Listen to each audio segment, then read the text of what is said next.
გამარჯობა, მეგობრებო, გამაგზავნეთ მიმდინარე პოლიტიკური საკითხებზე საუბარი და ჩემეული აზრი მომავალთან დაკავშირებით მინდა დავაფიქსირო და არა მარტო მომავალთან.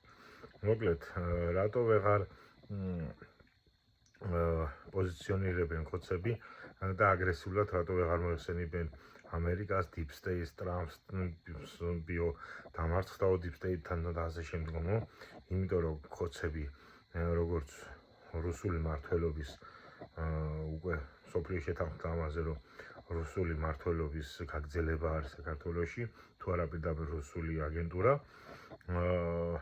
ცემენ როგორც რუსები, ცემენ პატივს მხოლოდ და მხოლოდ ძალას. აქამდე იყო, რომ ეს ნარატივი ასე თუ ისე მუშაობდა, რუსეთი ახლოსა, ამერიკა შორსა, ან რუსეთი როცა ომია წარმოაჩინა აგვისტოს ომში 2008 წელს წყლით დაგვეხმარა ბიძი და რაში დაგჭირდა და რაში გვიშველა ამერიკა, მაგრამ და რუსეთი დაგვიპყროს. რუსეთმა მარტო ჩექმები რო გვესროლოს, ამით დაგვიპყროს და ეხლა როცა ამერიკამ თავისი სიძლიერე გამოაჩინა და როდესაც დაანახა თუ ვინაა პირველი, ახლა უკვე ეშინიათ და უკვე ვეღარ არიან ისე ყინჩად რა.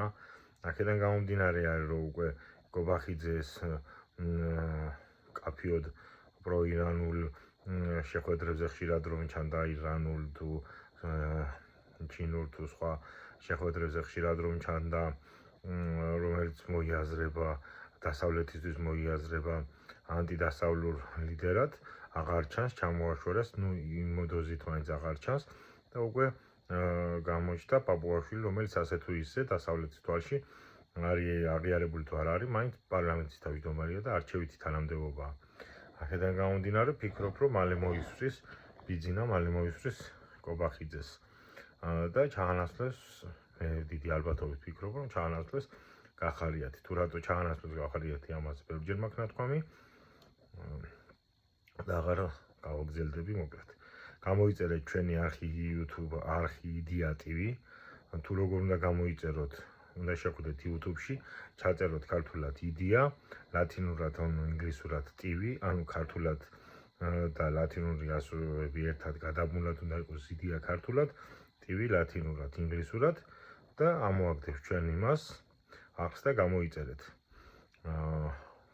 თუ დაგვეხმარებით ამ არხის განვითარებაში, ბევრ სხვა კარგ სიახლეებს გვირდებით, ამა თქვენსით, კარგად იღავით.